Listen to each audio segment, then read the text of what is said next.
Yeah. Oh, look at these two. All right, come on. You okay?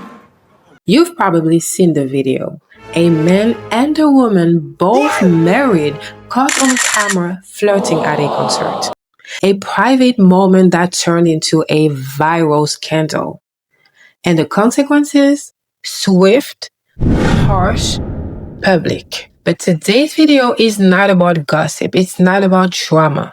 The purpose of today's video is to draw a lesson from this unfortunate viral incident. Today it was him, but tomorrow it could be any of us. You want to know why? Because status does not protect you. Success does not excuse you. And when self-discipline and self-control break down, the consequences are never far behind, and they are rarely quiet. What can one man's downfall teach us about self-discipline, character, and the true cost of impulsive choices? This is the core question we are going to explore in this video today. When someone cheats, they don't just break a rule, they expose themselves.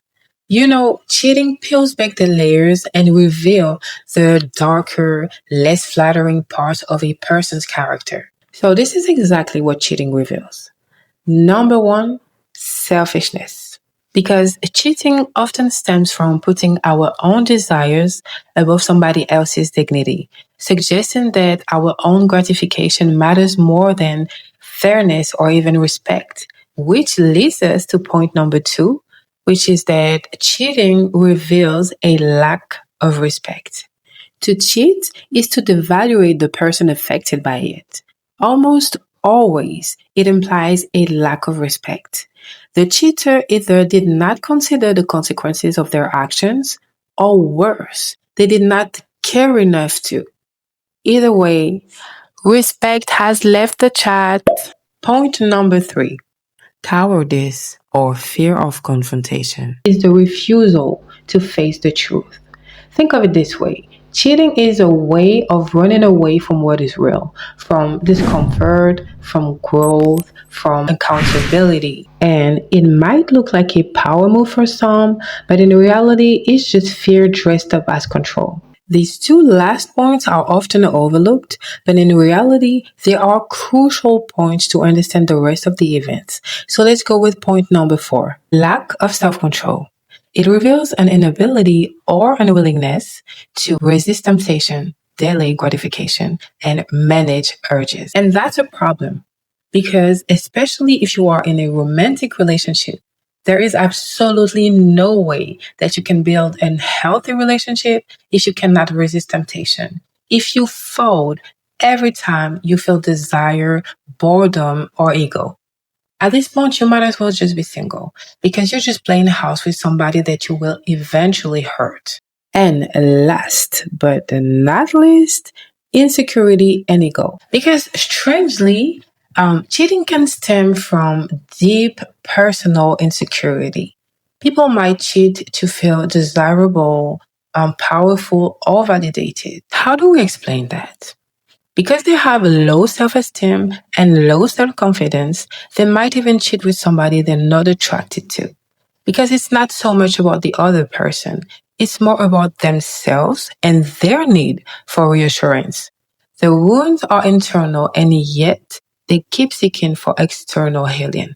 This man cheated on his wife because of one or several of the reasons we just talked about. And that literally cost him everything. Today is him, but tomorrow it could be any of us. Why? And how do we stop this from happening? These two questions are the perfect setup for part two.